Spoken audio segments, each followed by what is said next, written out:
औज़ुबिल्लाहिमिनश्शैतानिर्रजीम बिस्मिल्लाहिर्रहमानिर्रहीम। अल्लाह जल्ल शानहू दे नाम दे नाल अल्हम्दुलिल्लाहि रब्बिल आलमीन वल आक़िबतु लिल मुत्तक़ीन अस्सलातु वस्सलामु अला रसूलिल करीम। दोस्तों अस्सलामु अलैकुम। डॉक्टर नसीर कालों हाज़र CNP न्यूज़ तो।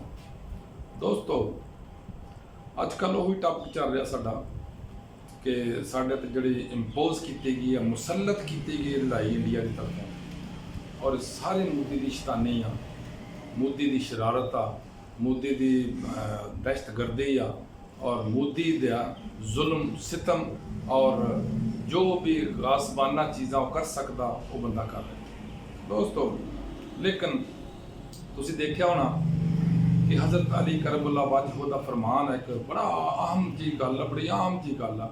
हजूर ने फरमाया सी कि कुफर का निज़ाम तो चल सकता लेकिन जुल्म का निज़ाम नहीं चल सकता। जिहड़ा भी जुल्म करता अज कर रहा वो कल नूं भुगतेगा। यही हाल इंडिया के अंदर होना शुरू हो गया। इंडिया के अंदर वो कुत्ते खानी उस बंदे की हो रही है, वो कुत्ते खानी उस बंदे की हो रही है, जो तुसीं अंदाज़ा नहीं कर सकते। जड़ा गोदी मीडिया बैठ के सारा दिन टाऊं टाऊं करते सी, मोदी ने यह फरमाता, मोदी ने यह फरमाता, पाकिस्तान का सी यह कर दिता, पाकिस्तान का सी यह कर दिता, वो जी गुआच गए। वो लभदे ही नहीं, वो आउंदे ही नहीं अपने चैनल्स के उपर, वो डिबेट्स शामिल ही नहीं होंगे, मूँह लुकाउंदे फिरदे ने। ते मोदी साहब ना हज़ब इख्तलाफ ने वो रवैया अख्तियार किया वा, दोए दोए कुत्ता कुत्ता हर थां बेइज्जत हो रहा बंदा। लेकिन इस किस्म के जालिम लोग जड़े होंगे ने वो शर्म तो आ रही होंगे, उन्हें कोई फर्क नहीं पैंदा जो मर्जी उन्होंने हो जाए। दोस्तों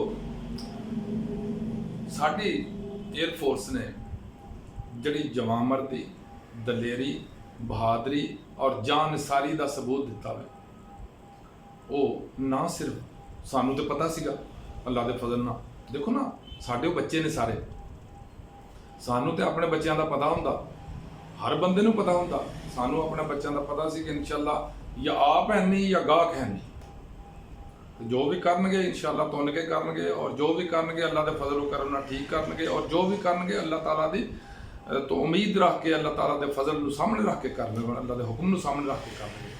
और वो कुछ उन्हें किया जो उन्होंने करना चाहिए सी, लेकिन मैं अजे भी कहना उन्हें थोड़ा किया। जदों यह कहते ना साडे सियासी भगौड़े आके टीवी के उत्ते आन के गल्लां करते हैं कि असीं 14 मार सकने, असीं 20 मार सकने, तो क्यों नहीं मारे बई तुसीं, क्यों नहीं मारन दिते उन्होंने? मोदी रिश्तेदार है तुहाडा, उहदा तुसीं क्यों ख्याल करते हो जो वो साडा नहीं ख्याल करता? साडे किन्ने लोग शहीद किए उन्होंने, साडियां किन्नियां मस्जिदां उन्हें शहीद कीतियां ने, लेकिन कहते असीं उन्हां दे इन्ने जहाज़ गिरा सकने हैं, लेकिन असीं इन्ने नहीं गिराए। क्यों नहीं गिराए? तो तुसीं मुजरम बनते, तुसीं जुर्म कर रहे हो कि दुश्मन साडे तबाही लाउण दिया, पाकिस्तान का बेड़ा गर्क करन दिया, पाकिस्तान को तबाह कर दिया, दहशतगर्दी करवा रहा, मुल्क बर्बाद कर रहा, लोगों ते मिसाइल चला रहा, लोगों ते ड्रोन चला रहा, और तुसीं कहंदे हो असीं मार सकते, असीं नहीं मारे। क्यों नहीं मारे तुसीं? तुहाडा कोई रिश्तेदारी है उहदे नाल? और दूसरे नंबर पर मैं हालिया ने सांगला हैल्दी तो एक बड़े खुशखबरी देन लगा कि वो मुजाहिदीन, वो शाहीन पाकिस्तान एयरफोर्स के जिन्होंने इस लड़ाई के अंदर हिस्सा लिया, वो साढ़े सांगले के भी बच्चे शामिल सन, जिन्हों मेरा अपने भतीजे 2 शामिल जड़े एक ग्रुप कैप्टन सी, एक विंग कमांडर सी, और दोनों ही लीड कर रहे सी इस फाइट या इस मार के। अल्लाह का शुक्र है कि साढ़े बच्चों ने बड़ी कामयाबी ना किया, और ये साढ़े सारे बच्चे ने, एयरफोर्स भी साढ़े बच्चे ने, आर्मी च भी साढ़े बच्चे ने, नेवी च भी साढ़े बच्चे ने, पुलिस च भी साढ़े बच्चे ने, जिन्ने भी सर्विंग लोग ने साढ़े सारे बच्चे, कोई सारे मेरे को छोटे ने। दूसरे नंबर पर आ गया सांगला, साढ़े सांगले के बच्चे सन, और अल्हम्दुलिल्लाह उन्हें सांगले की लाज भी रखी, और अल्लाह के फजलो करम नाल उन्होंने सांगले का नाम भी रोशन किया। और जोड़े तैयारे गिराए सी थंडर 17 जरा साडा J-17 थंडर, वो साडे बच्चे उन्होंने फ्लाई करते हैं, उन्होंने चलाते। और ये ਜਿੰਨੇ ਵੀ ਤਿਆਰੇ ਉਹਨਾਂ ਦੇ ਗਿਰਾਏ ਗਏ ਨੇ ਉਹ ਜਾਂ ਥੰਡਰ 17 ਨੇ ਗਿਰਾਏ ਨੇ ਜਾਂ C-10 ਨੇ ਗਿਰਾਏ ਨੇ ਔਰ ਉਹ ਦੋਨਾਂ ਨੂੰ ਹੀ ਫਲਾਈ ਕਰਦੇ। ਦੋਸਤੋ, ਇਹ ਜਿੰਨੇ ਵੀ ਸਾਡੇ ਫੌਜਾਂ ਦੇ ਮੁਲਾਜ਼ਮ ਨੇ ਜਾਂ ਸਾਡੇ ਫੌਜੀ ਨੇ ਉਹ ਭਾਈ ਕਹਿ ਲਓ, ਲੇਕਿਨ ਮੈਂ ਤਾਂ ਉਹਨਾਂ ਬੱਚੇ ਕਹਾਂਗਾ ਇਸ ਵਾਸਤੇ ਕਿ ਮੇਰੇ ਨਾਲੋਂ ਤਾਂ ਕਮ ਸੇ ਕਮ ਛੋਟੇ ਨੇ ਸਾਰੇ। ਮੇਰੇ ਅਗਰ ਮੇਰੇ ਤੋਂ ਵੱਡੇ ਜਿਹੜੇ ਲੋਕ ਨੇ ਉਹਨਾਂ ਨੂੰ ਬੇਟੇ ਵੀ ਕਹਿ ਸਕਦੇ ਨੇ, ਲੇਕਿਨ ਸਾਡੇ ਬੱਚੇ ਹੀ ਨੇ, ਉਹ ਸਾਡੇ ਭਾਈ ਵੀ ਨੇ, ਕਿਉਂਕਿ ਕੋਈ ਮੇਰੇ ਉਮਰ ਤੋਂ ਮੈਂ ਖੈਰ ਮੇਰੀ ਉਮਰ ਦਾ ਤਾਂ ਸਰਵਿਸ 'ਚ ਹੋਣਾ ਹੀ ਕੋਈ ਨਹੀਂ, ਸਭ ਰਿਟਾਇਰ ਹੋ ਗਏ ਹੋਣੇ। ਲੇਕਿਨ ਬਹਰਹਾਲ ਮੈਂ ਬੜਾ ਫਖਰ ਮਹਿਸੂਸ ਕਰਨਾ ਬੀਇੰਗ ਪਾਕਿਸਤਾਨੀ।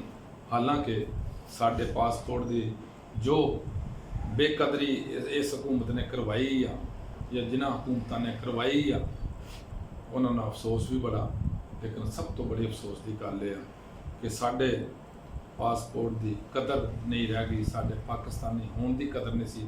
ਲੇਕਿਨ ਇਸ ਮਾਰਕੇ ਨੇ ਇਹ ਵੀ ਕ੍ਰੈਡਿਟ ਸਾਡੀ ਫੌਜ ਨੂੰ ਤੇ ਜਾਂਦਾ ਹੀ ਜਾਂਦਾ ਵੇ, ਲੇਕਿਨ ਮੈਂ ਇਹ ਕ੍ਰੈਡਿਟ ਦੇਣਾ ਚਾਹੁੰਦਾ ਕਿਹਨੂੰ? ਮੋਦੀ ਨੂੰ। ਕਿ ਮੋਦੀ ਨਾ ਸ਼ਰਾਰਤ ਕਰਦਾ, ਨਾ ਸਾਨੂੰ ਜਿਹੜਾ ਪੈਂਦਾ, ਵਗਰਨਾ ਅਸੀਂ ਆਪਣੀ ਲੜਾਈਆਂ 'ਚ ਛੁਪੇ ਰਹਿਣਾ ਸੀ, ਅਸੀਂ ਆਪਣੀ ਲੜਾਈਆਂ 'ਚ ਲੱਗੇ ਰਹਿਣਾ ਸੀ।